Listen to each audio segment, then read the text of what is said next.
Sebagai umat muslim, kita semua pasti memiliki keinginan untuk bisa pergi ke Masjidil Haram Mekah. Tapi apakah kalian pernah ngebayangin Mekah dikuasai oleh kelompok bersenjata? Bagi kalian yang belum tahu, mungkin kalian tidak akan percaya, tapi hal ini benar-benar terjadi 45 tahun yang lalu.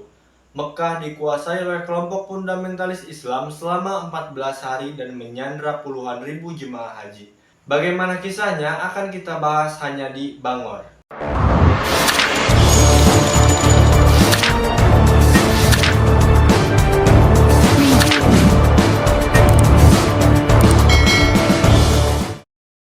Kejadian ini terjadi di tahun 1979, di mana Iran baru saja melakukan revolusi dan Mesir yang berkonflik dengan Israel baru saja menandatangani perjanjian damai.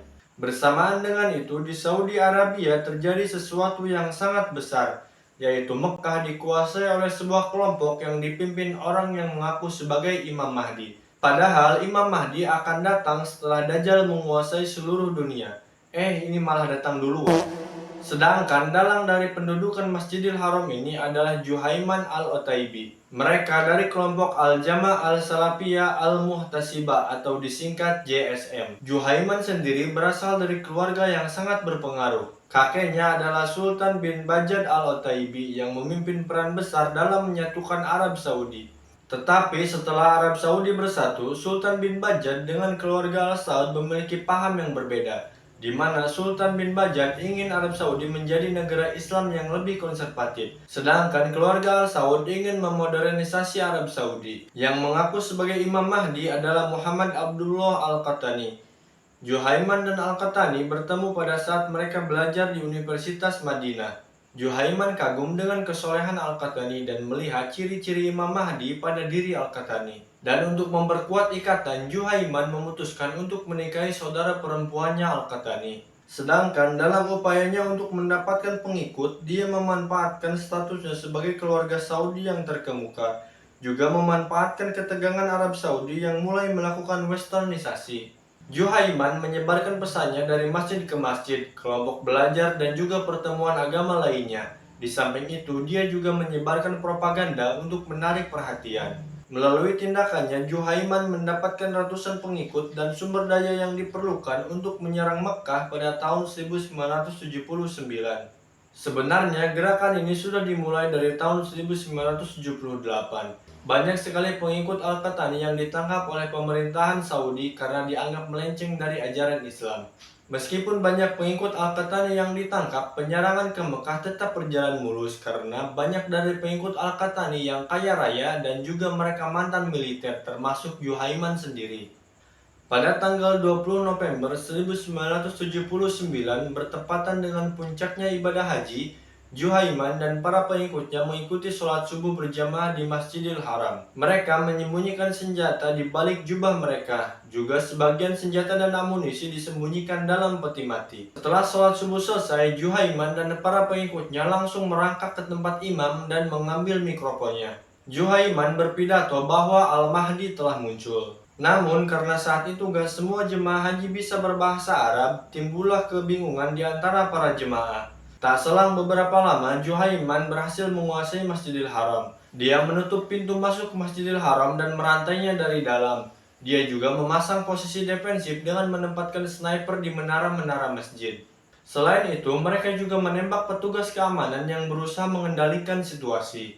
Juhaiman berhasil memotong jalur komunikasi sehingga yang dari luar Masjidil Haram tidak tahu apa yang sebenarnya terjadi di dalam Masjidil Haram. Bahkan polisi Saudi pun gagal memahami kondisi ini.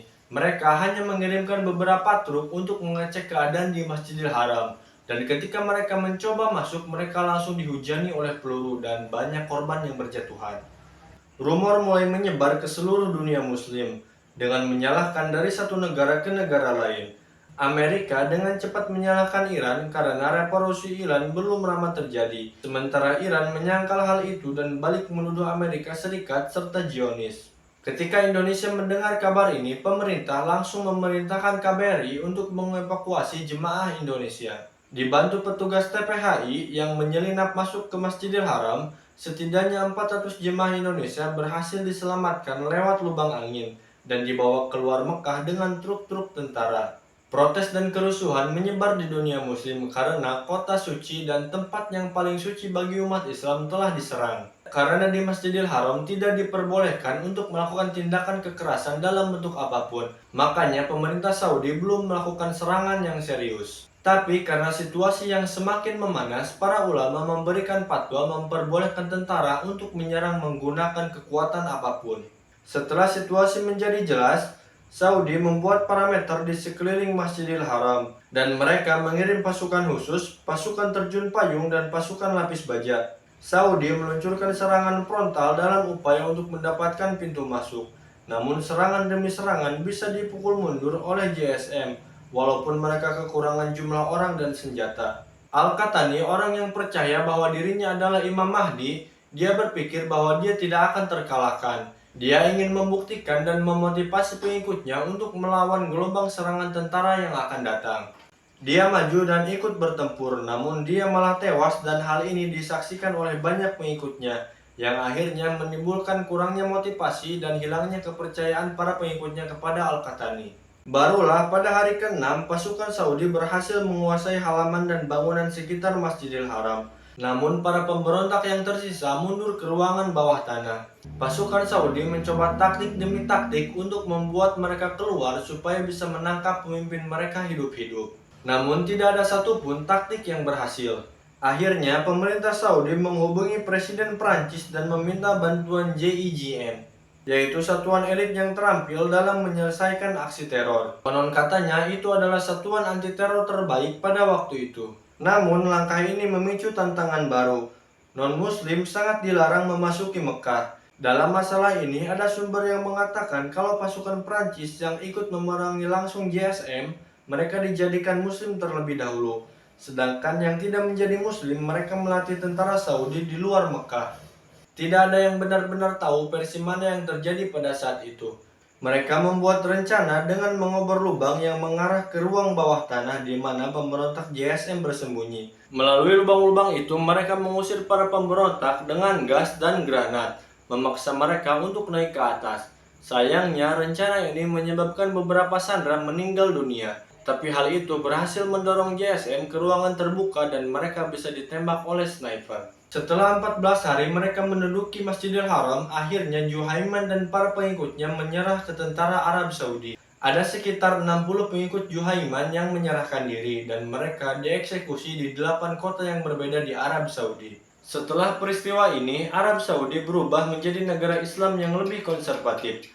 Negara ini mengalami transformasi yang ketat. Wanita tidak ada lagi dari siaran televisi dan outlet hiburan seperti bioskop dan toko musik ditutup. Kurikulum pendidikan juga direvisi menjadi hal yang lebih religius. Oke guys, itu dia peristiwa pendudukan Masjidil Haram tahun 1979. Jika ada yang salah dengan apa yang aku sampaikan, boleh banget kalian komen di kolom komentar. Terima kasih buat kalian yang udah nonton, jangan lupa klik like, comment, dan subscribe, and see you on my next video.